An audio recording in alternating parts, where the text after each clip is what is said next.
Hello, I'm Oliver Pickard and welcome to beautiful Limousin, France. And this is a Citroen Dyane. This is the Citroen Dyane from last week's video. Now, last week I made a review video of this beautiful little petrol blue Citroen 2CV Dyane. And I made an excellent argument that actually, if you really think about it rationally, there is very little chance that you can make a good argument for buying a 2CV6 over a Citroen Dyane. And many of you asked me for a buyer's guide on the Citroen Dyane because I've previously made a buyer's guide for the Citroen 2CV.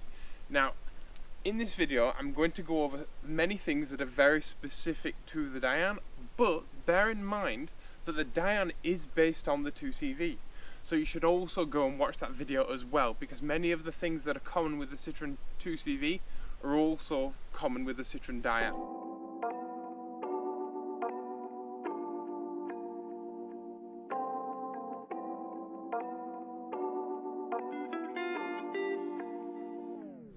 So before I get into some of the details of the things that you should look for in Dyanes in general and the history and the different models, I'm going to talk about the very beginning. When you are looking for a Dyane to buy, or if I was looking for a Dyane to buy today, what sort of car would I look for? Because it might just surprise you. I would look for an original, well-used example. I would take a well-worn, family-owned Dyane that has a service history over anything. Even if it was slightly rough around the edges, even if it had, tired seat cushions and the paint was a little bit thin in places because it's been cleaned and polished and stuff, if that car has been driven and has plenty of miles on it and gets driven regularly, these are all things to look for when you talk to the owner. And when you look at the advert, these are all brilliant things. Also, a car that's dry stored in a garage. So a car that's in a sealed garage, preferably a heated garage, because that really helps to conserve cars. But a car that gets plenty of use. When you talk to the owner, if he goes, oh yeah, we use it all the time, we go on family trips with it, we put loads of miles on it every year, we've been to France in it, we've been to Scotland in it, or whatever. People like that, that's the guy you want to buy a car off. Because air-cooled cars, be it a Porsche 911 or a 356 or a Beetle or a 2CV or whatever the heck, any air-cooled vehicle, the thing that kills them mechanically is lack of use. Loads and loads of use and loads of servicing doesn't bother them in the slightest, and you can put tons and tons of miles on them as long as they're well maintained and they're driven enough. Sitting kills cars. I've said this on this channel a million times, but it's true. Sitting kills cars. Not using a car to preserve it is reductive and redundant and oxymoronic, because it doesn't preserve them at all. It actually kills them. And the next owner ends up spending a load of money sorting out the lack of use. Now, the next sort of car I would look for is a restored car. But I would make sure that restoration work was really good quality, because as with any car that once was not very expensive and now is starting to be worth quite a bit of money, a lot of people out there will do hasty repairs, or when the car was cheap, so with a previous owner who was trying to run it on the cheap because it wasn't worth a load of money and they didn't want to sink a load of money into a car that really wasn't worth a lot, they tend to do cheap repairs, and they tend to just bog a wheel arch full of filler because it's easier than doing rust repair. And these cars can look good at first. They can look good on first glance from a distance, but when you get close up, watch out for poor panel repair, watch out for rivets, watch out for just signs of someone who has done stuff hastily in order to make their car run and not just repair it properly. Because poor rust repair in a Dyane will cost you a lot of money in the long run. It might look okay today, but in a couple of years' time, you're going to end up doing a full restoration. It's going to be very, very expensive. Now, 2CVs and Dyanes and Amis are not intrinsically expensive to maintain and use, but they can be very expensive to restore because parts prices add up. Another thing to consider with a restored Dyane, or a Dyane that someone else has done a lot of work to, is that parts quality from certain 2CV part suppliers can vary wildly. There are some part suppliers for 2CVs and Dyanes that are absolutely fantastic, and their quality is incredible and as good as factory, if not better. There are a bunch of people out there that are committed to keeping these cars alive, and they make and have made for them some incredibly good quality parts, including body panels and rubber seals and all of that stuff. There are some other part suppliers for 2CVs and Citroens that are terrible, and the quality is bad, and you don't want it anywhere near your car. Be it, poor quality paint, be it thin, flimsy panels, be it cheap quality rubber seals and components that will only last a year or two. There are some people who have these cars who try and keep them running as cheaply as possible, and who take a very short-term approach, shall I say, to their repair and maintenance. These are not people you want to buy cars from. The places that they buy parts are not the places that you want to buy your parts from. You want the best quality and you want it to last. The difference in price tends not to vary massively, but the really, really good quality stuff is really, really worth paying for. The third sort of car I would look for after a well-used family car and after a restored car would be a museum car. A car that has been sat for a long period of time, but is in mint, immaculate condition. The reason it's third on the list is that every single rubber component in the entire car will need replacing. As a general rule, so all the suspension bushes, the seals on the shock absorbers will be knackered, so you need new shock absorbers. The windscreen will probably leak as soon as it rains, because it'll be old and dry, because it's probably been in an air-conditioned museum. Window seals, door seals, the boot seal, these are all things that will need replacing. And so you even though you're starting off with a car that may be completely rust free, and that's a wonderful thing, it's still going to cost you a bunch of money, and you're still going to have to take a lot of the car apart and replace a lot of things.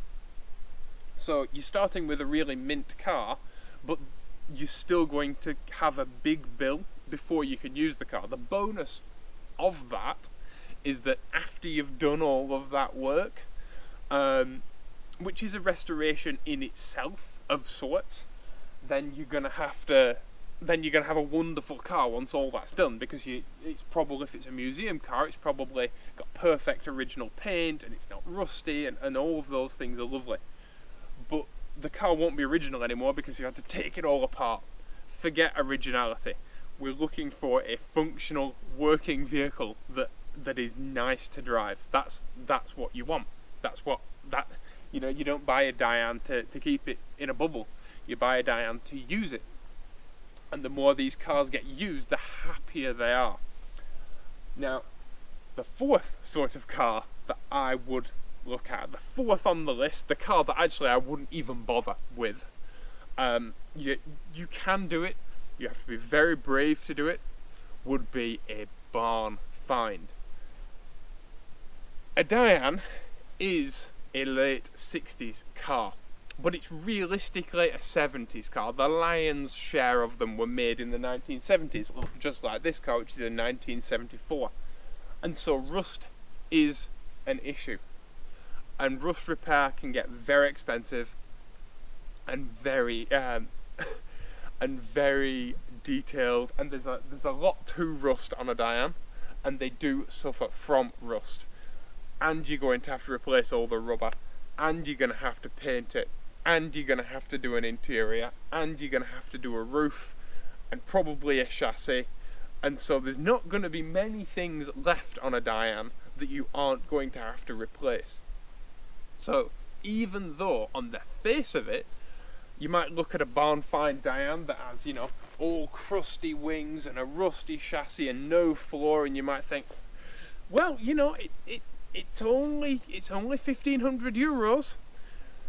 That's not a €1,500 car. That is a £7,000 car. That is an £8,000 car. That is probably as much money, if not more money, than a perfect condition, all original, like really well driven but really well looked after, best possible Dyane you could probably buy.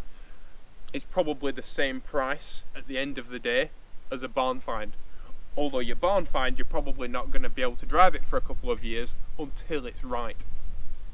So I say get the best you can afford, get the best you can buy, and bear in mind that cars that sit are not as good as cars that get driven. And if I personally was going to buy a Dyane, I would look for, if there was a 20,000 kilometre example, and there was a 60,000 kilometre example, 70,000 kilometre example that has been owned by two owners, I would buy the car that has more miles on it and that really gets driven and that really gets used. And the reason for that is a year into your ownership, you're not going to be fighting mechanical issues because that engine has been run often and used well. And so don't be afraid of miles, be afraid of lack of use and poor maintenance and poor repair work. Those are the big red flags. Miles, kilometers, doesn't matter. They're a good thing and not a bad thing. So let's talk about rust, shall we? Because that's one of the biggest demons in the Citroen Dyane. Now, common places for leaks are this hatchback here at the top. Water leaks in and it sits in the boot. Now, when you go to look at your Dyane, open the boot, whatever's in the boot remove, and have a look at the inside edge and check this panel for rust. Also check the inside wings and check the bottom and the back and all round, right? The next place you want to look at is inside in the footwell, the front footwell of the car. So remove the rubber mat, pull up there might be, because there was originally sold with the car, a plastic foam filled pad that goes underneath the rubber mat that gives you kind of a squishy floor. It was heat insulation and stuff, but often with these cars, if the windscreen leaks, it drips onto the floor, and that foam filled plastic pad soaks up the water and holds that water against the firewall, or the rubber mat does, and the footwell rusts out. So they're the biggest places to check, just like on a 2CV, this section and that section. The next place on a Dyane, the front wings are a huge rust trap. There's this seam around here, and inside there's actually a lip, and you want to get your head in and you want to really check the inside of that lip, the headlight back, because obviously as you're driving down the road, water and salt spray and stuff can get in the back of the headlight backing in the wing and rot that out. And you can actually pop these off. There's just two little spring clips, and you can check inside the headlight back. You can check around here again. You'll get a rusty line, and check inside the wheel well itself, inside this lipped edge here. If the car has been crashed or damaged, you'll get a crease on this inside lip here. It's one of the most common accident places for a 2CV and also a Dyane, and it's usually, if it's a right hand drive car, it's the left hand side that gets whacked. If it's a left hand drive car, it's the right hand side that gets whacked. So check that for accident damage.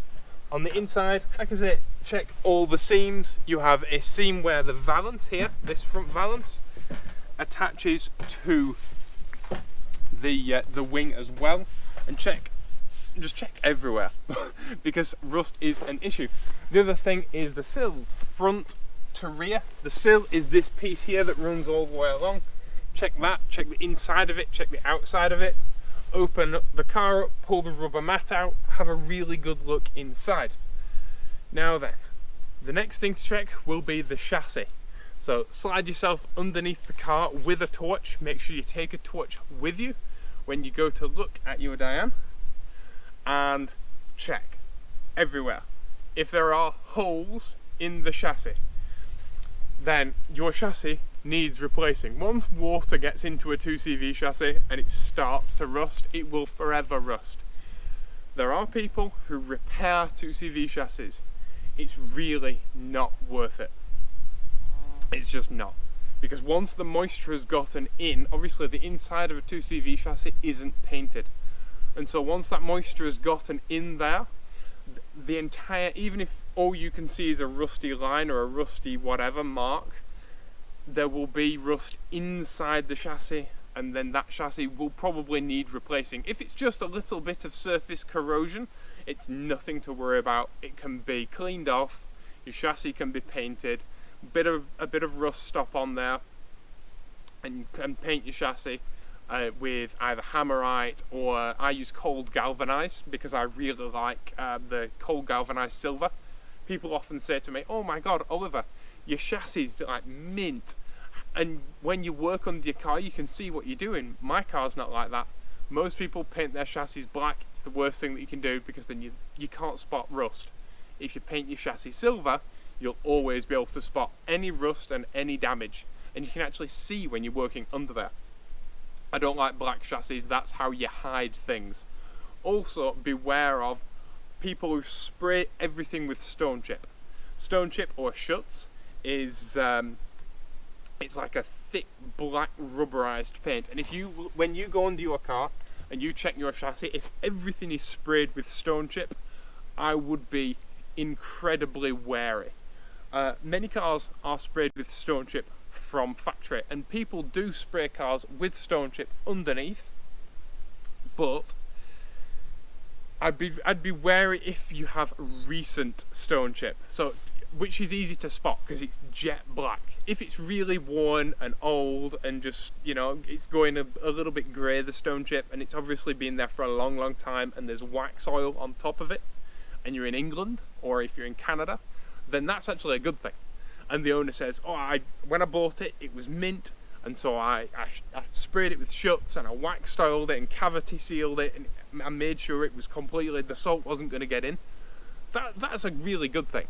But if you get under the car and there is recent spraying of underseal, then obviously someone's trying to hide something. Obviously, that's not good. And like I say, the rot spots in Dyanes are caused by things like leaking windscreen seals. So check for any water around your windscreen seal. If it's drizzling, if it's raining out or anything like that, just have a look and check if it's raining in. Same with the boot.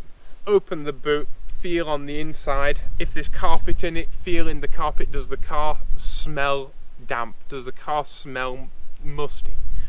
These can be warning signs. So when you go to look at a Dyane, if you've never been in a Dyane before, if this is your first air-cooled Citroen, the bonnet release is down here and it's behind the steering column, and you just pull it and it releases.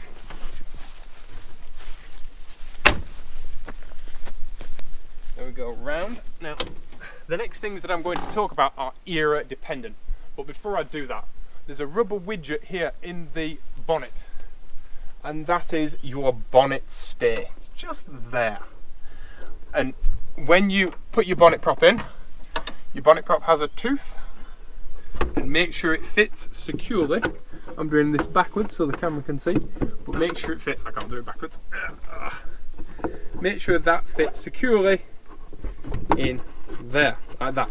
Because the last thing you want is the bonnet falling on your head while you're looking at the car. If it's a windy day and either this rubber widget's damaged or you don't put it in properly and the wind blows, it can pick the bonnet up and dunk it directly on your head. So That's something to do while you're looking at the car. You don't want to look like an idiot. But it happens to the best of us. I've had, with a damaged bonnet rubber, I've had a 2CV bonnet land on my head. And it's shocking when it happens. It's never when you quite expect. Now, this, of course, is a Dyane engine. And there are 3 different engines for the Dyane. And I'm going to get into that in a second. But there is one universal truth with all air-cooled Citroens, 2CVs, Dyanes, Amis, whatever. And that is, the ignition system is not the strongest thing in the world. So, budget for replacing the entire thing. Fortunately, the entire thing is like 4 pieces. In a Dyane, it's probably not been done in quite a long time. And the reason is, when it comes to mechanical stuff, when it comes to maintenance, the harder something is to get to, the less chance there is that it's been sorted regularly. So, this is your coil here, this, and 2CV coils overheat. It's a common thing, and there are a bunch of people out there who sell modern coils, so they sell like a dry resin coil that's really high quality and fantastic and doesn't overheat. There's a bunch of modern coil conversions for 2CVs of varying effectiveness, but they're all good and they're all better than original. Now, behind this valance, behind this grille, behind the wire screen that's protecting the fan, and behind the fan, which is down in here, there is the point and condenser. The point is a little thing that does this, and it sends power up to the coil, and then the coil sends the spark to the spark plugs, right? Change your point and condenser. You're going to have to do it. Everyone should do it when they buy a new 2CV, when they buy a new Dyane, when they buy a new Ami. Everyone should change their ignition. It's just normal. Now, I'm not a huge fan. A lot of people like to keep their point and condenser for reasons. If you're in a place where it's legal to do so, I suggest fitting electronic ignition.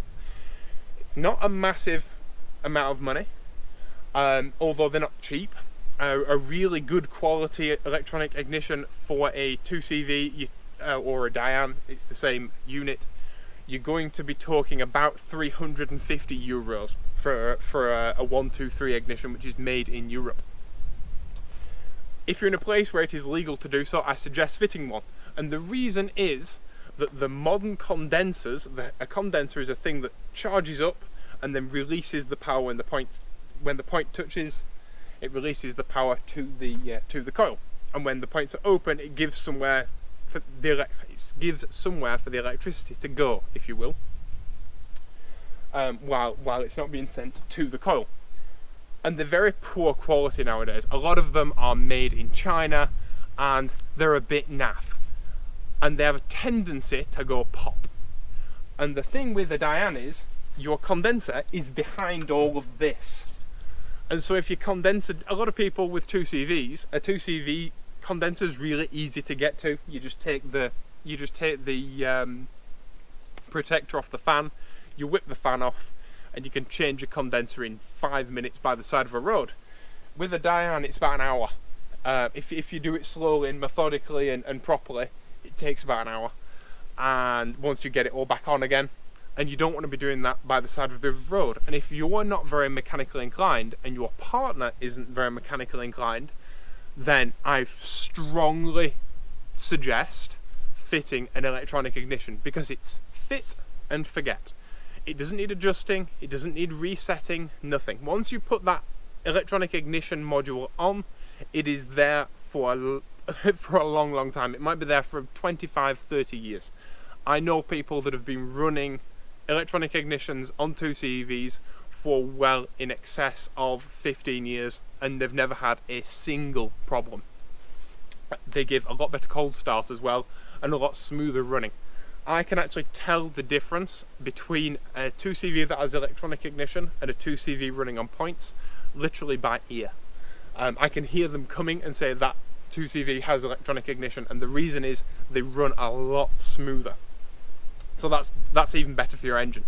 But you get more power, better fuel economy, better reliability, better cold start, and your wife will never be on her knees in front of a greasy 2CV at the side of a busy motorway with trucks whizzing past trying to change a bust condenser. So I strongly suggest budgeting for that. So yeah, change your coil, change your ignition. If your car comes with an electronic ignition, that's a very good sign that your previous owner of your car is a good chap or chapette. Chapette? Lady, woman, person. Anyway, so yeah, check around, check for carburetor leaks and a worn spindle, because Solex carbs are known for the spindle that runs into the carburetor. That can wear. It's not the end of the world, but you may need a new carburetor, so that's a thing to look out for. And another thing that happens to Solex carburetors, and this is all Solex carburetors, it even happens to Lotus Europas and stuff like that. Any Solex carb, when it's parked in the sun or when it's sat for a long time with modern fuel, they have a needle valve inside them. In cars like this, it tends to be a ball and a spring. On an earlier Dyane, on a 425 Dyane, it's actually a little brass bolt with a needle and a glass ball in it. And they get full of varnish and they go up, and then they either come down slowly or they stick up. That causes backfiring.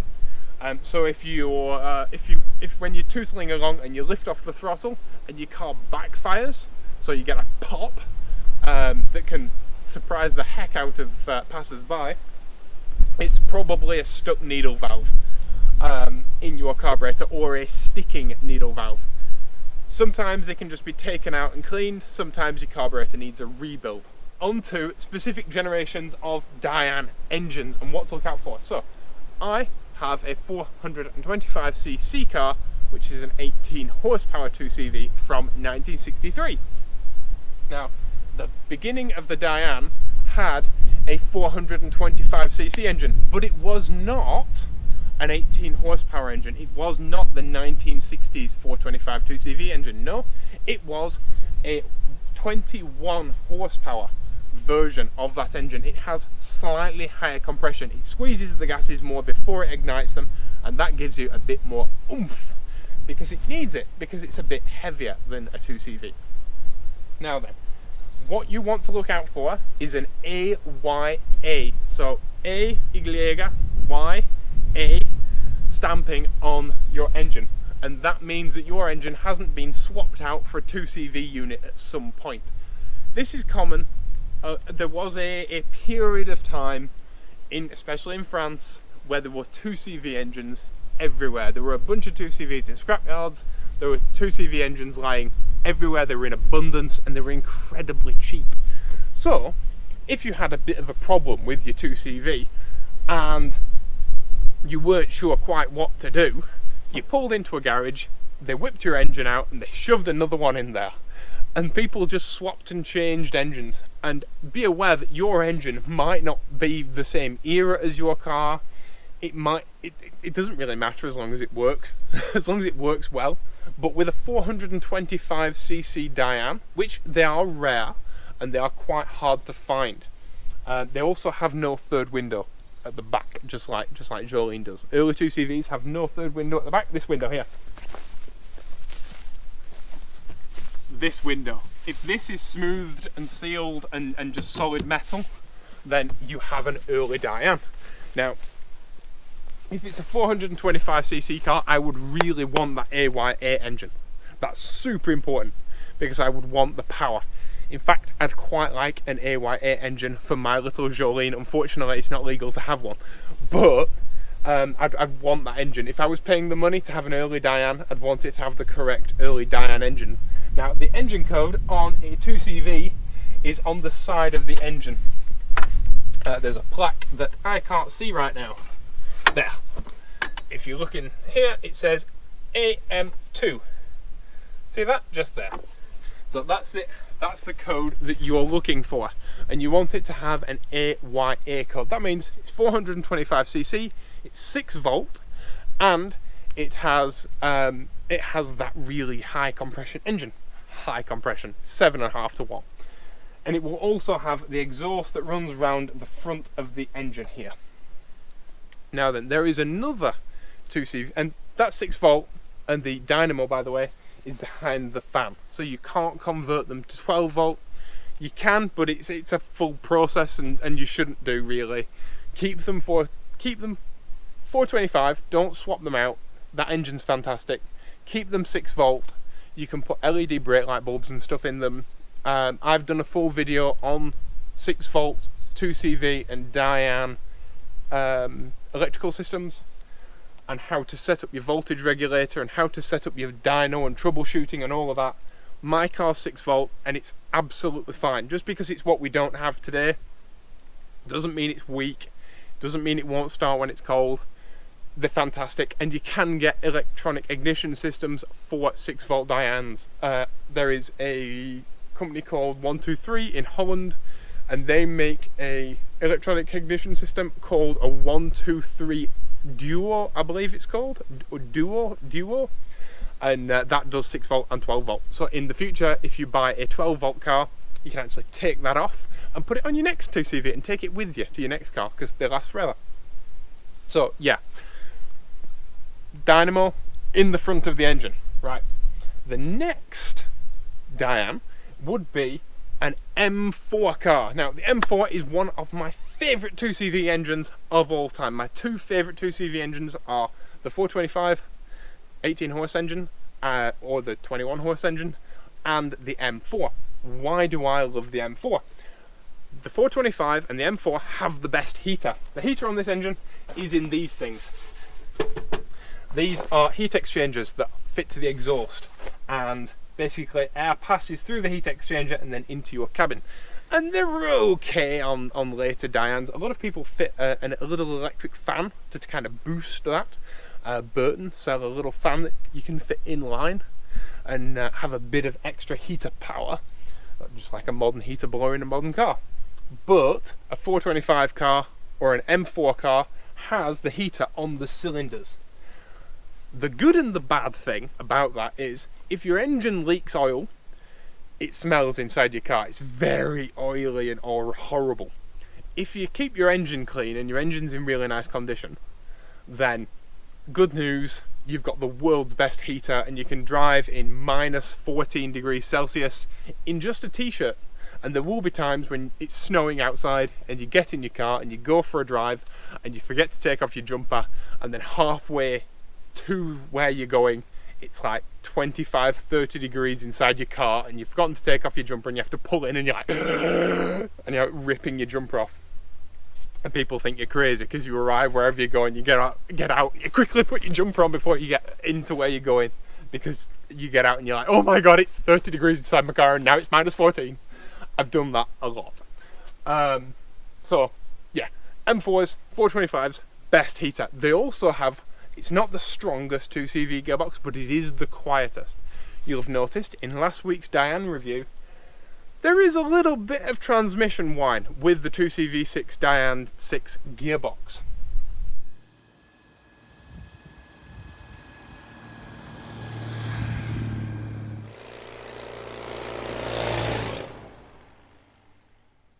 And it's a stronger gearbox. It's not the world's strongest gearbox. You don't want to go drag racing with it, but it is a stronger gearbox. I like the earlier gearboxes because they are quiet and you get lovely engine noise and not a load of gearbox whine. So you get better heater, quieter gearbox. Yay!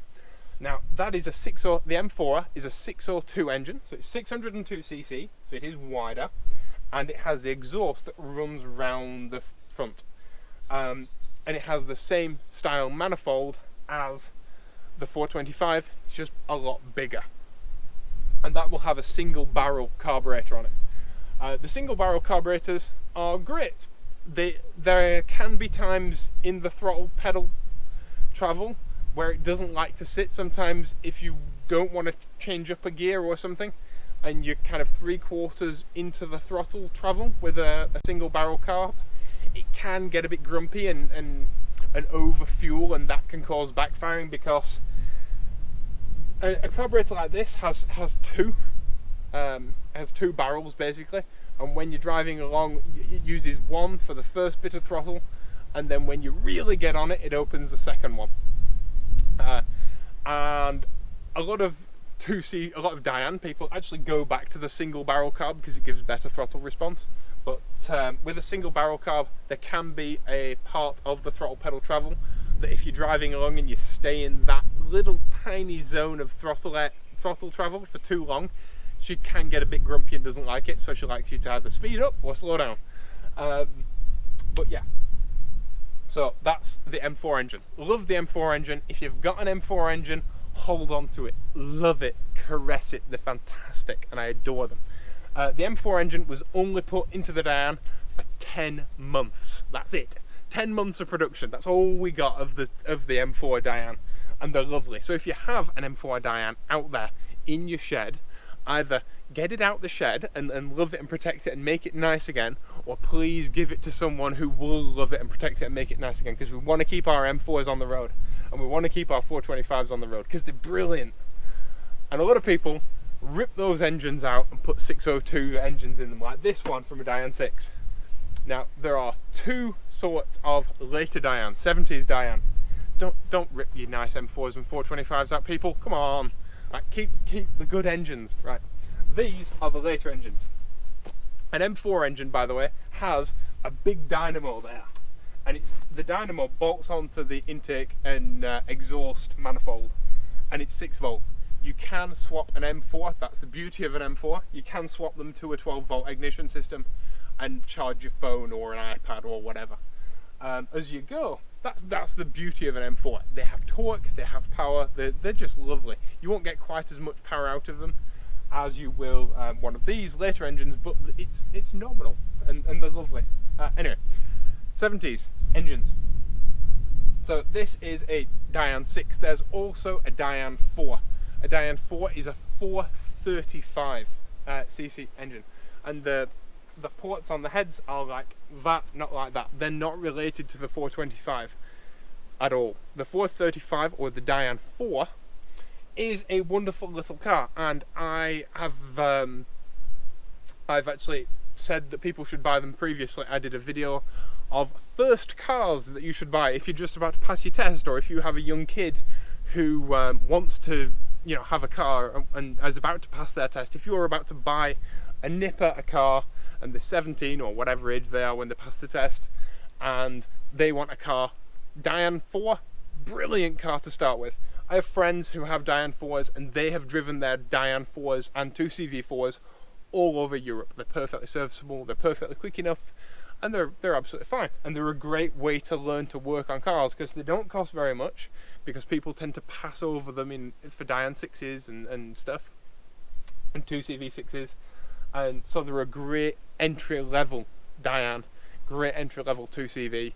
And if you're out there and you're looking for one and you don't have a lot of money, that's the one to go for. If you don't have a load of money, don't go for a scruffy Dyane 6. Buy a really nice Dyane 4. That's a top tip. Things to look out for on these, there isn't much actually. All 2CV engines, make sure you have an engine earth, otherwise it launches your starter motor. On 6 volt cars, those starter motors are really expensive. They're not too bad on a 12 volt car. So make sure the engine has a good earth, make sure it's got a recent battery, and just check it over. All air-cooled Citroen engines, or all air-cooled Citroen twins, be it 2CV6, you might not have it in an LNA. I'm not sure about the LNA, and I'm not sure about the Visa, but we're not talking about those. We're talking about 2CV6s, Dyanes, Amis. They do leak a little tiny bit of oil from the front of the engine. Don't worry about it. It's just the cam seal, unless it's loads. If it's loads, there's a problem. But when you have a look at the ignition, if there's a tiny little drip or weep of oil, that's completely normal. If there's any crunching from the gearbox, it needs the oil changing. Watch out for 1 synchros and stuff like that. People being brutal with 2CV gearboxes can break them. Can break them. But in general, they're very reliable. And the second you get a crunch, you need to change your gearbox oil. But that's not so bad. Another thing to check is every 1,000 kilometers, there are various people who see various different things, but before 1,000 kilometers, there are parts of the suspension that need greasing. There is, depending on whether it's a CV joint car or not, I think all Dyanes are CV joints. There's one on each drive shaft, and there's one on your kingpins. Make sure that you grease it all up, and that way they last forever and ever and ever. But beware of worn wheel bearings, beware of poorly adjusted brakes. A brake job on a Dyane, if you're paying for it, it can be quite expensive. If you do it yourself, it's not so bad. When the car's parked up, give it a rock like this, and it will rock. Where can I push it? That's okay. Here. It will rock slightly. That is a little bit of play. The reason is it's got inboard brakes, and the handbrake is inboard on the front wheels. So when you put the handbrake on, there's a little bit of play in the drive shafts and stuff. That's completely normal. Don't worry about that. It shouldn't be a lot. Like if when you get in the car's like this, then the handbrake is way out of adjustment, and you might need new brake pads. One of the first signs of needing new brake pads is usually that. It's like loads of play. The reason is the owners tried to adjust up the handbrake and actually can't tighten it anymore because they're running out of brake shoe meat. And brake shoe meat, you know, brake shoe. They're running out of brake shoe. Need new ones. So yeah, that's that. And pretty much everything else is mechanically wise is the same as a 2CV, so make sure you check my 2CV buyer's guide video for that. Check the date on the spare tyre, check the date on the driven wheels, obviously the DOT date on those. I've done a video about how to check your tyres, but make sure you check that. That's a really good indication of, is this owner looking after this car? Have they put cheap, horrible crap Chinese versions of 2CV tyres on there, or are they Michelin X's? If I went to look at a Dyane that was for sale and the owner has Michelin X tyres on that car and they are well within DOT date, that would be a massive upside, because a set of 4 Michelin X tyres is like €350. It's not cheap, right? 2CV tyres, quite reasonably priced. The cheap Chinesey ones are super cheap and Chinesey and last about a year. If you're not driving your 2CV every single day, Michelin X tyres can last 10 years. I know many people who have had to swap them out because they've gone out of date before they've actually worn out. So if you go to buy a car, if you go to check a car for the first time, and it has Michelin X tyres on, and the owner's like, yeah, only ever use Michelin X, they're the best, only thing that's worth buying, that's a very good sign, and that ups my probability of buying that car by a considerable margin. Of course, check the oil, that the oil's clean. Check generally the engine. If the engine is an oily, gooey mass, then although the person's not very proud of that car, no matter how clean the engine is, no matter how clean the outside is of the car, if the engine is a gooey mass, then obviously that's not good. You want someone who has a lot of pride in their car. But if it's too clean, that could also throw up some warning signs as well. That could mean that it leaks oil like crazy, and that they've just completely covered the engine in engine cleaner and cleaned it all off, and to prevent it looking gooey. So you want an engine that's slightly grubby in the right places, but that isn't a gooey lump. This is a common thing with 2CVs and Dyanes that have the latest style 4-hinged throttle pedal. The earlier cars, the 4-hinged throttle pedal is down here on the actual main floor of the car, but later on it was moved further up onto the firewall, and they have a nylon bush in the back of the throttle pedal, and it can wear, and that can mean that when you're driving along, you press your throttle pedal and your throttle pedal falls off, which obviously isn't very confidence inspiring. There's also a little rubber cup in the top of the throttle pedal that can wear over, well, it just does wear over time, but it can also get dry, rotted and all knackered, and that will mean that the little rod that runs to the carburetor will come off And again, your throttle pedal falls off while you're driving. So if you do buy a 70s 2CV or Dyane, make sure that you check that they're in good condition, and if they're not in good condition, you replace them. And if your throttle pedal falls off on the way home, you know why. Dyane roofs are made of this thick plastic vinyl stuff, and it's very good. Unfortunately, it does tend to get mouldy on the inside if the car is humid. That's something to look for. This is the original roof that came with this car in 1974 because it hasn't been parked in the sun. Cars that get parked in the sun, these roofs go stiff. But if you press it and it's nice and soft, then that's a good thing. But they do shrink over time as well. You can see this is bowed like that. That's a good sign that this is an original roof. If it needs replacing, it needs replacing. And there are many people out there who do very, very good quality roofs. You can replace it with a nice modern cottony type fabric, or you can replace it with the original vinyl type fabric. It's up to you, but make sure you get a really good quality one. Good quality ones are worth paying for because it's your roof and it keeps you dry, and it also stops your floor rusting and your boot floor and all of that. But yeah, that's a really important thing to check. They're not massively expensive, but they're not cheap either. An often overlooked thing in a 2CV and a Dyane is the interior. Now, you might think, oh, you just buy seat covers and it's really cheap. If you're missing a seat or you're missing a bench seat, there is a company called Citroen that do really good high quality parts. And if you buy an entire bench from them, so that's the bench frame with the foam, with all the eyelets in, with the cover on it and everything, they will actually send a full sorted, ready to fit seat to your house, right? But it will cost €1,200. It looks cheap. When you look at the little eyelets, and you get your 2CV catalogue out, and you look at the little eyelets, you look at the little rubber bands, you look at the foam, you look at the seat covers, and you think, oh, it's cheap because the eyelets, you know, the little packets of rubbers are like whatever they are, €8 or something, and you know, you go through it all. I don't know how much the little rubbers are. I've never had to buy them, so I'm not telling you how much they cost. But you go through and you look at them and you're like, oh, this is cheap, that's cheap, and then you actually add it all up. Really expensive.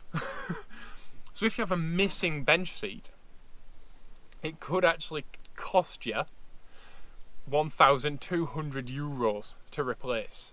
If you have 4 seats that need new covers and a new roof, that can actually cost you a small fortune to replace. And this is why I say be very wary of like museum cars and stuff, because all these door seals, windscreen seals and all of that, they do add up. Restoration for these cars does add up. And yeah, if it was a Triumph, like just to fit the cover on the seat would cost you €1,000, but it's cheaper than that, you know. But it doesn't mean it's cheap. And if you're looking for an entry-level classic car and you haven't got all the money in the world, then an interior that's in a good condition is worth the world to you. And that's why I say that a car that actually gets driven is a vital thing to have, because nobody who drives their car a lot is going to be driving round with, you know, splits in the foam and splits in the seat covers and stuff like that. They're just not going to do it. These dashboards are available and they do crack, but they're not very expensive to replace. And like I said, they often crack around where the heater vents are and stuff like that, and they crack here. They shrink, they crack, they get damaged. It's cheap McDonald's tray type plastic. A lot of these cars have been around for a long, long time. A lot of them have been used, and a lot of them end up with a mishmash of parts. For example, this car has grey door cards and a brown dashboard and a brown gear knob. So obviously these door cards were not from this car, and at a certain point they've got damaged, or the dashboard has been, this might have had a grey dashboard in, and the door cards might have been original, and the dashboard and the gear knob has been replaced because they were missing for some reason, or they got damaged, or he put a brown dashboard in and thought, oh no, I need the gear knob because I've got a brown dashboard and a grey gear knob. But you get the idea. A lot of these cars have been swapped and changed about. As long as things are in good condition, that's all that matters, and it's original Dyane stuff. So, as long as you don't mind some mismatched plastics. But yeah, if you're buying new plastics, make sure you order the one that matches, or matches most of your interior. But this is the thing: these cars were not expensive for a long time, and they're still not very expensive. But they're worth finding a good one, and they're worth maintaining well. All of this stuff is pretty much available. The gauges can be quite expensive to replace, depending on your model of Dyane. And if you have the beautiful 2-spoke steering wheel, it's a weird quillery 1970s space age looking H.R. Geiger wheel that's often in a colour. There was a very cool like dark blue. That's no longer produced. So if you have one in your car, that's a bonus. If you don't have one, you've probably got one of the worst Citroen wheels on the planet, which is the steel centered foam covered wheel. They're great until they go. When the foam starts to go on those wheels, they are awful. And that's a single spoke with like a padded foam circle on it, and it's literally the most horrible thing to hold in your hands. If when they start to go rotten, if they've been left in the sun, it's the worst thing in the world. Like sticky and gooey and gross. The horrible wheels are available, but they're available with new foam and better quality foam. The original quillery wheel, unfortunately, is not available. So you might want to swap to a wood wheel like this. This is from Mahari Club. There's a bunch of people out there that do a bunch of different wheels, but this Boss kit, which changes your steering wheel bolt pattern, which is weird on a 2CV and a Dyane, to a standard bolt pattern. That's from Mahari Club as well. Another thing with Dyanes is this. Now, my mum has actually removed the mirror from this, but these, I hate these so much. These sunshades are filled originally with orange foam, and they dry rot. And when you fold, anytime you get a passenger in, they've never been in a 2CV before, they just fold it down like this, and it poos orange foam all over your interior. It's just the worst things in the world. I remove them. I hate them. My parents have kept them for reasons. They function reasonably well on a Dyane, although if I'm driving, all I can see is the bonnet when I fold that down. I don't even know why they have them. Like I say, I remove them, but my parents have kept them for reasons. But my mum has removed the mirror, and the reason is the foam rotted out, and then the mirror was loose in the foam. Ugh. And some people do that. They hoover the foam out, and then they glue them together front and back, and you just get with this hard card. No me gusta. The rear view mirror does tend to lose its mirroring over time. They are available. There are some things that aren't available though. One of them is the front grille. If you have the nice stainless grille from the deluxe version of the Citroen Dyane, those are not available. And if you can find one that is not damaged, you'll pay... If I could find one, I'd be happy to pay €40 for it, and I'm here in rural France looking round, auto jumbles and stuff like that. On the internet, you'll probably pay upwards of €50 for one. So if you buy a Dyane and it's missing a grille or it's got a damaged grille, bear in mind that could cost you a little bit of money. Trim stuff is quite difficult to find for Dyanes. Door handles on Dyanes changed over the years. Early Dyanes have a door handle that you open with your other hand. This door, it's the same door handle, but it's upside down and it's made of metal. So you put your hand in it like that and you press the button like that. In later Dyanes, you put your hand in it like that and open it like that. Now, you can buy the catches and the locks and the keys, all that's available. You can't buy the door handles that I know of. If you know anyone that does reproduce the door handles, let me know down in the comments below, because I'm sure someone out there will love that. These rubbers around the fuel filler, they die over time, and often when you buy a 2CV or a Dyane, it's this horrible shrunken, sun-cracked, gooey mess. Pop it off, pop a new one on. The lights, in fact you can see the difference between these two lights. This is an original Dyane light new old stock one, but it's a new old stock one, whereas this is the one that was fitted on the car in 1974, and you can see that they fade. One of the nicest things that you can do to make your Dyane look like new is to replace it and put a new one on. Dyanes have fantastic headlights. Now if you are a 6-volt car, I don't suggest going out and buying 6-volt halogen bulbs, although they can be good. I suggest finding new old stock Philips or Marshall bulbs. You can buy them online, brand new, in box, from the 1960s or 1970s. That's what I use in my car in Jolene. I use Philips ones. They cost me €14 for a set, and they're brilliant, to be honest. They are absolutely fantastic. And if your electrical system's in good nick, I use LED brake light bulbs and rear bulbs and standard indicator bulbs, and just my lights are bright, you can see me. They're exactly the same as 12 volt, it's superb. I don't suggest buying modern repop 6-volt headlight bulbs. They're just rubbish. In fact, I had a set where the filament inside the bulb actually bent with the heat.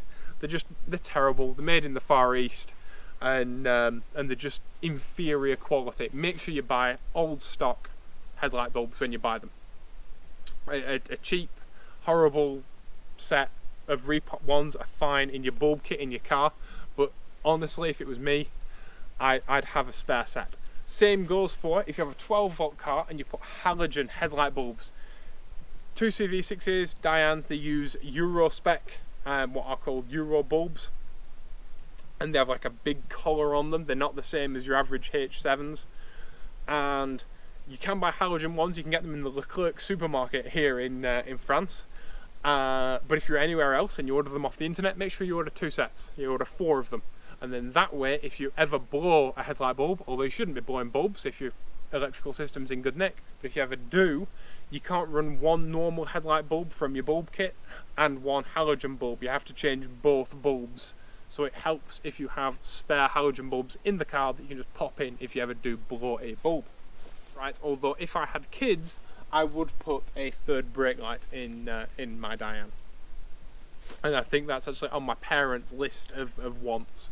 It's a legal requirement in modern cars, and it just means that if you've got a big SUV behind you and you've got a 3rd brake light here, if you press on the brakes and they're right up your bum, the bloke in the Audi can see that you've pressed your brakes. The next thing I will talk about is the heater and exhaust system, because that's commonly a rust spot. The heater on these later Dyane 6s goes over the engine, and then there's a back box that runs along the back of the engine, and that often rusts out. The other thing that often rusts out is the heat exchangers that run over the top of the engine that I was talking about just a moment ago. They can rust out because as you're driving along with the heater on, obviously in the rain, water gets into them and they can rust out. That means your heater doesn't work and it's a load of rubbish and they need replacing. If your exhaust needs replacing, the tendency is to just replace the whole thing, because if you don't want to replace it and then 2 weeks later have another problem, have to rip it all out again and redo it all again. If you're doing your exhaust, do the full thing. It's one of the first things we did when my parents bought this car, is we fit a full stainless exhaust, and it's brilliant, and it's for life. So that's a really, really good add-on. As you know, 3rd brake light, stainless exhaust if you need to replace your exhaust, and dynamite. I love dynamite in 2CVs, it's great. People who drive a long, long way in 2CVs, the sound can get a bit monotonous. It can be fun. It can be fun when you're just bopping about, but people who drive really, really long distances in them, the amount of noise can get a bit fatiguing. And I like dynamite. This car has dynamite. You've seen it in the engine bay. It has dynamite all in the footwell. Like this. It doesn't have dynamite all the way back here like my car does. My parents haven't stopped finished. haven't finished putting their dynamite in their car yet, but all the engine bay is done, most of the floor is done, the firewall's done on both sides on this car, that's why it's so quiet. And it's lovely to drive. I've done a video where I fit dynamite to my car, and you can check that video out on my channel. But yeah, it's definitely like electronic ignition, good headlight bulbs, like these things. These are modernizations that are well worth it. They're absolutely superb. If you get good quality stuff, it's brilliant, and it improves your Dyane / 2CV ownership experience. So yeah, get the best car you can afford, and buy wisely. And when you go to look at a car, don't feel pressured.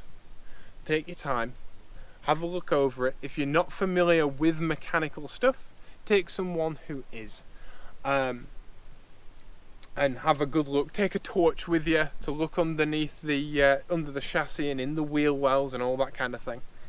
Thank you for watching. If you have a Dyane, if I've missed something out and you have a Dyane, if you own a Dyane, please let me know down in the comments below. What other things should people be looking for when they go to look at a Dyane? Because like I said in last week's Dyane review, we want people to buy the best car for them and have the best experience for them, and have a bunch of happy Dyane owners out there. So thank you all for watching. Please be awesome to each other. By the way, I don't want to sound negative. I've pointed out many negative things on this car, but Dyanes are good cars, and they are fun cars, and they are lovely cars. But it's my job to point out all the things that can be wrong. I'm not just having a go at it. I love it. It's fantastic. This is my parents' car, and they love their car. But I want to make sure that if you're out there and if you go to look at a Dyane, that you get the best possible car that you can for your money. So thank you all for watching. Please be awesome to each other, and I'll see you all in the next video. Bye bye.